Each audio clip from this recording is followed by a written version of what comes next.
जय माँ भद्रकाली भक्तों, माँ दुर्गे काली चौकी पे मैं भगत शुभम आप सभी भक्तों का हार्दिक अभिनंदन और स्वागत करता हूँ।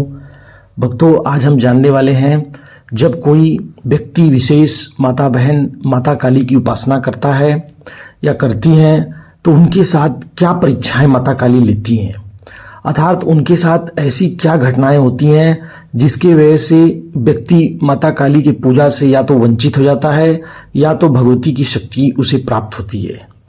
देखिए, सबसे पहला लक्षण आपको यह जानना होगा कि जीवन में जब भी कोई व्यक्ति कोई ऐसे कार्य करता है जिसके वजह से उसके जीवन में बहुत बड़ा बदलाव हो जाए, वह आप समझें कि फर्श से वो अर्श पे पहुंच जाए, अर्थात जीवन में उसे बहुत सारी चीज़ें उसे प्राप्त हो जाएं, शक्तियाँ, समृद्धियाँ, वैभव, कीर्ति, तो ये आप समझ लीजिए कि उसकी परीक्षा होनी तय है।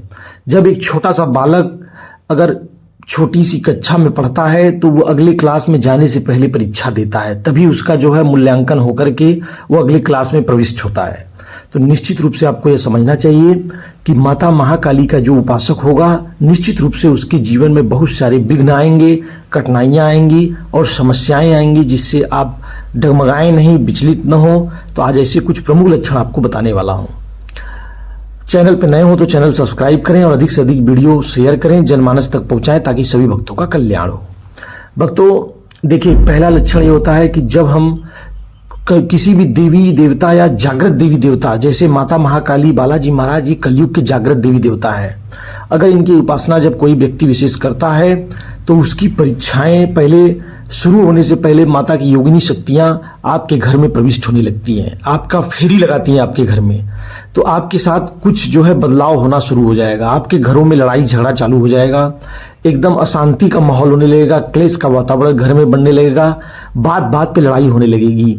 और जब आप सोचेंगे कि हमारे घर में अचानक बेवजह कारण क्या हो रहा है जिसकी वजह से लड़ाई झगड़े हो रहे हैं, तो आप निश्चित रूप से यह समझें कि माता महाकाली परीक्षा ले रही हैं आपकी। दूसरा सबसे बड़ा कारण होता है कि यदि व्यक्ति अचानक से उसकी जॉब जो है जा सकती है, अचानक से उसके धन का जो है जो सोर्स है, जो स्रोत है, वो प्रभावित हो जाएगा। निश्चित रूप से आपको यह समझना चाहिए कि यह सब आपके परीक्षा का ही एक मुख्य रूप से एक विषय है जिसके वजह से ऐसी चीजें आपके साथ हो रही हैं। तीसरा चीज, घर में जो है सब लोग स्वस्थ रहेंगे, अचानक से लोग बीमार होने लगेंगे, और एक ही नहीं, परिवार के जितने सदस्य हैं एक एक करके सब बीमार होने लगेंगे, ताकि आप एकदम घबरा जाएं। माता काली की जो भी उपासक होंगे उनका परीक्षा इस कदर होता है कि आदमी या तो टूट जाएगा, या तो बिखर जाएगा, या तो निखर जाएगा। एकदम आप समझ लें इस पे स्पष्ट रूप से, क्योंकि महारानी की शक्तियां पहले उनकी योगिनी शक्ति घर में प्रविष्ट करती है सूक्ष्म रूप से, और वो जो है आपका परीक्षा लेना, क्योंकि भगवती के जो गण होते हैं, महारानी की शक्तियां पहले आपका चेकिंग करेंगी कि आप उस लायक हैं भी या नहीं हैं।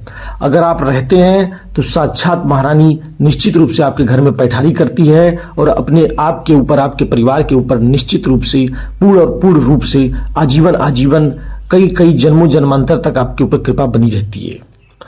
और जो अगला सबसे प्रमुख लक्षण होता है भक्तों, कि जब आप सोएंगे तो आपको जो है ऐसा महसूस होगा कि जैसे कोई आपको शरीर में हिला दे रहा है।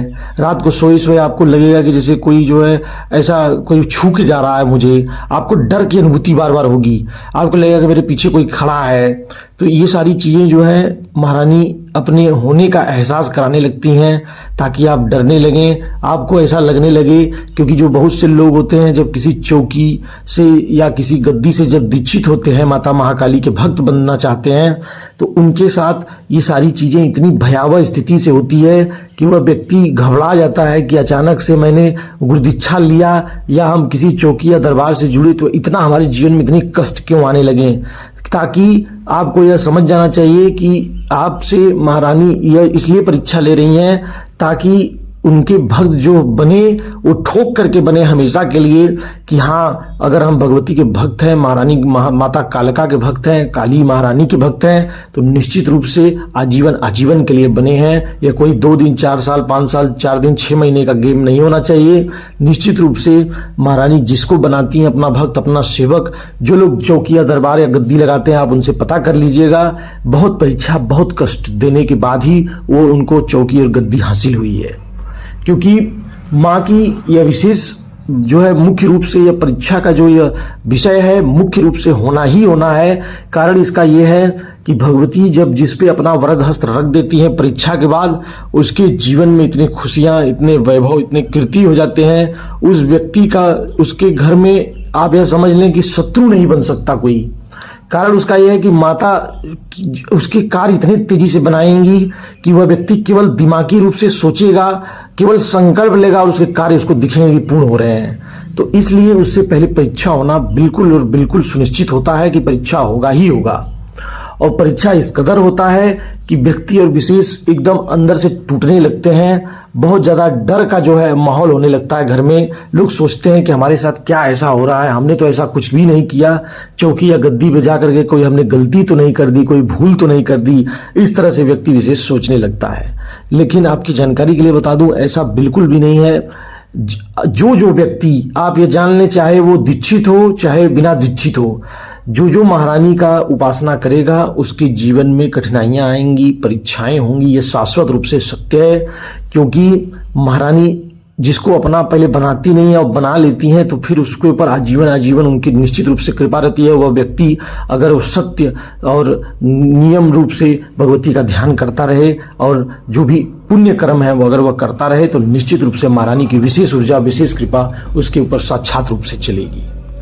तो ये था भक्तों मुख्य रूप से प्रमुख लक्षण। बाकी जो अगला एक सबसे बड़ा प्रमुख लक्षण होता है कि ऐसे व्यक्तियों को जब महारानी की शक्ति आपके शरीर में सूक्ष्म रूप से प्रविष्ट करेगी, आपके घरों में प्रविष्ट करेगी, तो आप यह जान लें कि आपके साथ बार बार जो है आपको क्रोध आने का जो है बहुत मन करेगा। क्योंकि माँ का मूल स्वरूप क्रोधित है। आप बात बात में गुस्सा होने लगेंगे और आपको ये समाज और संसार से आप कटने लगेंगे। आपको ये लोग पसंद नहीं आएंगे बिल्कुल। लोग आपको सोचने लगेंगे कि ये आदमी अचानक से इतना बदलाव इसके जीवन में क्यों हो रहा है कि ये हमारे साथ बैठ उठ नहीं रहा, बात नहीं करना पसंद कर रहा। कोई आपका विशेष प्रिय व्यक्ति होगा, तो कोई महिला प्रिय होगी, तो भी आपसे उसका मोह भंग होने लगेगा। उसका कारण यह है कि आपको वास्तविकता में माता रानी लेके जाती हैं, जिससे आप जीवन में सही और गलत का निर्णय ले सकें। यह होना ही होना है। यह महारानी जब परीक्षा लेती हैं तो व्यक्ति को इस तरह से निचोड़ती हैं कि व्यक्ति जो है अंदर से जब निखर के आता है तब वह जो है महारानी पर पूर्ण भरोसा, पूर्ण भाव रखता है, जिससे उसकी नैया कभी भी डगमगाती जरूर हो सकती है लेकिन डूबेगी नहीं। नैया डगमगाना अलग चीज होता है, डूबना अलग चीज होता है। जितने भी आप देखेंगे जो तांत्रिक लोग होते हैं, बहुत सारे तांत्रिक ऐसे हैं जो प्रेतों का सहारा लेते हैं, तो वो आंशिक रूप से तो लाभ किसी दूसरे व्यक्ति को प्रदान कर सकते हैं या उन्हें स्वयं लाभ हो सकता है। लेकिन जब वो कभी फंसते हैं तो बुरी शक्तियों का प्रभाव उनके ऊपर होता है, तो उनकी नैया डूब जाती है। इसीलिए कहा जाता है कि अगर कलयुग में तांत्रिक क्रियाओं से बचना हो, किसी तरह की ऊर्जा से, नकारात्मक ऊर्जाओं से बचना हो, तो महारानी के शरण में आना ही आना पड़ेगा, बाबा भोलेनाथ के शरण में आना ही आना पड़ेगा। निश्चित रूप से आप इसको समझ लें, तभी जो है आपके जीवन का मुख्य रूप से जो आपका उद्देश्य है उसको आप प्राप्ति कर पाएंगे और जीवन में आपके भगवती हम सदैव अन्न धन के भंडार भरती रहेगी। आशा करता हूँ वीडियो पसंद आई होगी। कमेंट करके जरूर बताइएगा कि आपके साथ ऐसा हो रहा है, और वीडियो लाइक करिएगा भक्तों, और जनमानस तक अधिक से अधिक पहुंचाएं। जय मां भद्रकाली, हर हर महादेव।